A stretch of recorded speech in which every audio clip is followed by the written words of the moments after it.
O Jair Bolsonaro, claro, não é o culpado pelo crime que ocorreu em Foz do Iguaçu, porque não foi ele quem apertou o gatilho. Mas a gente precisa refletir com muita atenção sobre o que ele pede aos seus apoiadores.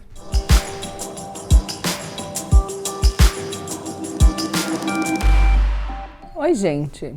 Como eu sempre digo, a partir de agora, menos emoção e mais razão. E dessa vez eu falo aqui o meu bordão muito convicta dele, porque a gente vai precisar de fato baixar os ânimos e colocar um pouco a cabeça no jogo, se a gente quiser sobreviver aos tempos que se apresentam aí num futuro próximo. Deixa seu like, se inscreve no canal, compartilha o vídeo com seus amigos. No final de semana, a gente teve um exemplo de um comportamento que eu temo que esteja se tornando mais comum no nosso país, a violência política. Vocês sabem do que eu estou falando. O crime aconteceu em Foz do Iguaçu, no Paraná. Como vocês devem ter visto, um guarda municipal, Marcelo Arruda, filiado ao Partido dos Trabalhadores, foi morto a tiros durante a sua festa de aniversário de 50 anos, na presença da sua família, ao que tudo indica pelo agente penitenciário Jorge Guaranho. Segundo testemunhas, enquanto invadia a festa, o Guaranho gritava: "Aqui é Bolsonaro". Marcelo deixou sua esposa e 4 filhos, incluindo um bebê. Eu disse ao que tudo indica porque eu tenho cuidado de não fazer afirmações peremptórias sobre a dinâmica de um crime antes da apuração completa dos fatos.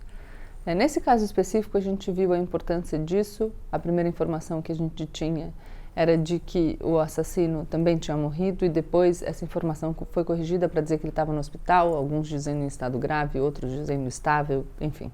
No entanto, o ocorrido foi filmado por câmeras do clube no qual ocorreu o assassinato. Eu sei que muito já foi dito sobre essa questão e que vocês devem estar se perguntando, mas como assim ela está falando em menos emoção e mais razão diante de uma barbaridade? Vocês vão me entender. Tem algumas coisas que eu quero mencionar aqui e que são diferentes daquilo que a gente viu nos últimos dias sobre esse caso. Primeira coisa que tem que ficar bem clara: a atitude do atirador foi amplamente incentivada pelo movimento político do qual ele declaradamente faz parte, o bolsonarismo. Quem está dizendo que ele é bolsonarista não sou eu, essa não é uma conclusão minha. Ele chegou num evento, atirou em outra pessoa e, ao fazer isso, ele gritou: "Aqui é Bolsonaro". Então, segundo ele, o assassinato foi cometido em nome de um movimento, de um líder. De novo, segundo ele, não fui eu. Eu não entrei gritando em lugar nenhum. Quem disse "aqui é Bolsonaro" foi o atirador. Portanto, ele comete esse crime pelo presidente, nas suas próprias palavras. E é interessante que seja assim, porque é o presidente quem atiça os seus apoiadores e os incita à violência. O Jair Bolsonaro, claro, não é o culpado pelo crime que ocorreu em Foz do Iguaçu, porque não foi ele quem apertou o gatilho. Mas a gente precisa refletir com muita atenção sobre o que ele pede aos seus apoiadores. E quando algum deles age com base nesses pedidos, ninguém deveria ficar surpreso. Horas e horas e horas e horas, muito depois de todo mundo, horas depois do ocorrido, Bolsonaro foi ao Twitter dizer sobre a briga de 2 pessoas e disse que dispensa o apoio de quem pratica violência contra opositores e acusou a esquerda de ser violência. Dispensa mesmo? Será que é isso que o presidente vem dizendo aos seus apoiadores? Pelo que eu me lembro, e a gente vai colocar aqui alguns vídeos, aliás, a gente pode ter inclusive problemas de direitos autorais nesses vídeos aqui do canal, nesse vídeo aqui do canal. Enfim, se ele não for monetizado, eu sinceramente não estou nem aí. O que eu tenho visto é uma pessoa que surgiu, ganhou alguma relevância no debate político, falando em fuzilar opositores. Tô nem falando do Lula, tá? Não cheguei na petralhada, não. Tô falando de Fernando Henrique Cardoso ainda. Falando em guerra civil, falando em matar uns 30 mil. Acho que ele dispensa o apoio dele mesmo, então, né?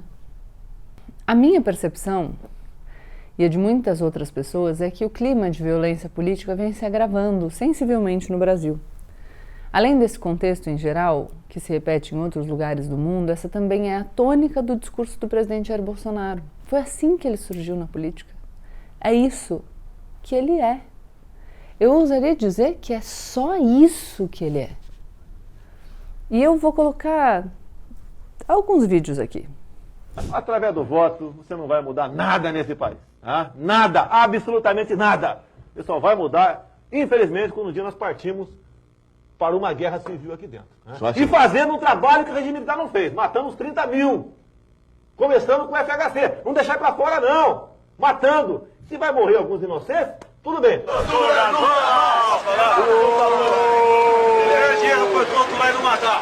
O presidente afirmou que diz as coisas violentas, absurdas, no sentido figurado. Interessante a necessidade do uso reiterado do sentido figurado para a incitação da violência, não é? Eu acho curioso. Parece até que dizer que falou no sentido figurado é só um jeito de se eximir da responsabilidade daquilo que é de fato o seu discurso, mas que ele não tem coragem de assumir. Porque, vocês vão concordar comigo, é recorrente, não é? Quase todo dia. Só quero me lembrar uma coisa, pesquisa no Google agora, teve um repórter que falou alguma coisa com ele e ele falou que ia dar um soco na cara do repórter. Quando foi isso? Alguém lembra pra mim? Queiroz depositou vários cheques na conta da Michelle Bolsonaro. Lembram disso? Pois é, um jornalista fez o que é a função de um jornalista e perguntou. E o presidente da República disse que estava com vontade de encher a cara dele de porrada. Figurado também? Olha, eu não acho que o fenômeno da violência política tenha começado com Jair Bolsonaro. Mas eu acredito que ele é a principal liderança que movimenta esse fenômeno e que ele conta com uma dinâmica intermediada pelas redes sociais que incita esse comportamento abertamente. O presidente da República cotidianamente ajuda na naturalização da violência porque a carreira política dele foi construída em cima da naturalização da violência. Foi construída falando que a ditadura deveria matar e não torturar, foi construída falando sobre fuzilamento de adversários, foi construída falando que preferia que um filho morresse num acidente de automóvel do que fosse homossexual, foi construída ameaçando de agressão física um jornalista enquanto no exercício do cargo de presidente da República, foi construída em campanha dizendo que deveriam ser fuzilados os adversários, foi construído quando, também no exercício do cargo de presidente da República, já em campanha pela reeleição, fala que tiro ou granada matam ali a militância dos seus opositores. Foi construída em cima de um discurso golpista que, por desrespeitar a democracia, as instituições e pessoas que integram essas instituições, é violento contra essas pessoas. Assim é que se construiu a imagem do Jair Bolsonaro. O meu ponto é, tira o discurso de incitação à violência, de naturalização da violência, e sobra o quê? Pois é, não muita coisa, para não dizer nada, que seria a minha posição primeira. Eu sei que tem muita gente aqui que pensa parecido comigo e tem outras pessoas que não pensam parecido comigo. Existem outras ainda que não sabem direito, podem estar na dúvida, estão sendo bombardeadas nas redes com informações que vêm de todos os lados e eu reitero aqui, a violência política não começou com ele e se a gente for avaliar todas as representações ou naturalizações de violência política, a gente não vai encontrar só ele. Mas ele é a pessoa cuja história foi construída em torno, em cima, tendo como alicerce o discurso de violência política. Mas enfim, sinceramente não me interessa se você concorda comigo ou não, ou se você discorda. Não interessa se começou ontem, se é comum, de onde vem. Se você é contra a violência, então seja. Ponto final. As discussões sobre o passado nos interessam pouco. Isso porque a violência prática, real, física, ela não começa antes de ter havido naturalização da violência em outras instâncias. A gente já falou disso aqui no canal e eu vou insistir, o sórdido não começa no sórdido. Existe um núcleo duro do bolsonarismo que bate palma para essa retórica, que faz coro para qualquer ato de violência contra opositores. Mas qualquer político, qualquer um, não se elege apenas com seus fanáticos. Eu tô falando do Bolsonaro porque no caso do final de semana, a pessoa cometeu um assassinato em nome do Jair Bolsonaro. De novo, não sou eu que estou falando, ele grita, aqui é Bolsonaro.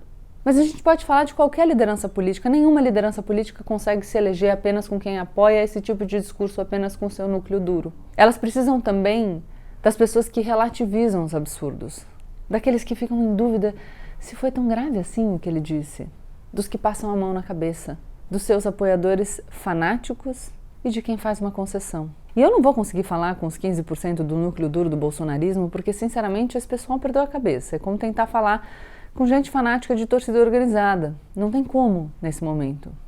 Um dia, quem sabe, a gente consiga eles de volta. Então, o que eu quero é falar com o resto desses eleitores. Aqueles que são imprescindíveis para que essas lideranças sejam eleitas. Aqueles que se chocam com o horror, não querem ser confundidos com isso, mas relativizam, normalizam de alguma maneira. Eu vou falar com as pessoas que não fazem parte do grupo dos alucinados, mas que são imprescindíveis para que uma pessoa ganhe um cargo majoritário num esquema democrático.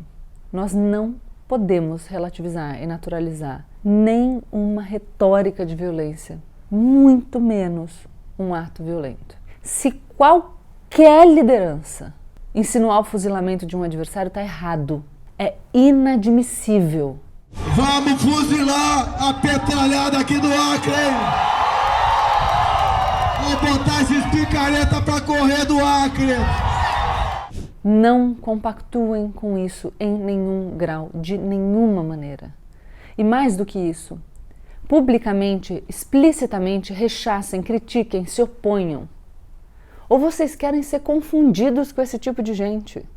E eu falo isso porque as redes sociais estão sendo monitoradas o tempo inteiro, a gente sabe, a gente fala uma coisa, ela está mostrando ali o que a gente falou, fazendo propaganda. Na hora que essas lideranças perceberem que eles vão ficar restritos aos 15% com essa violência, com esse discurso violento, a gente tem a chance de fazer essa retórica mudar. Nós todos podemos fazer a nossa parte para diminuir o volume da violência política. Aliás, muitas vezes não são as lideranças que estão se posicionando nesse sentido, mas parte da militância. E aí eu digo que qualquer ato violento da militância também deve ser repudiado por todos os eleitores e pelos próprios líderes. Não dá para a militância se comportar de maneira violenta e a gente relevar. Eu não vou relevar. E eu chamo vocês para não relevarem comigo. Se a gente começa a ver alguém fazendo piada, que uma candidata que pensa diferente deveria tomar uma surra, isso é inadmissível. De qualquer lugar que venha, não tem relativização. Relativizar a violência menor que vem do seu grupo abre espaço para um ambiente que permite a violência maior. Vai aumentando o espaço do que é naturalizado. E lembrem sempre, o sórdido não começa sórdido. Ele vai comendo pelas beiradas. Vai nos apodrecendo como sociedade aos pouquinhos, até que a gente chegue num ponto de não retorno. A gente tem visto famílias se desfazendo. Talvez você não tenha a mesma posição política dos seus filhos. Talvez você não tenha a mesma posição política dos seus pais ou dos seus amigos.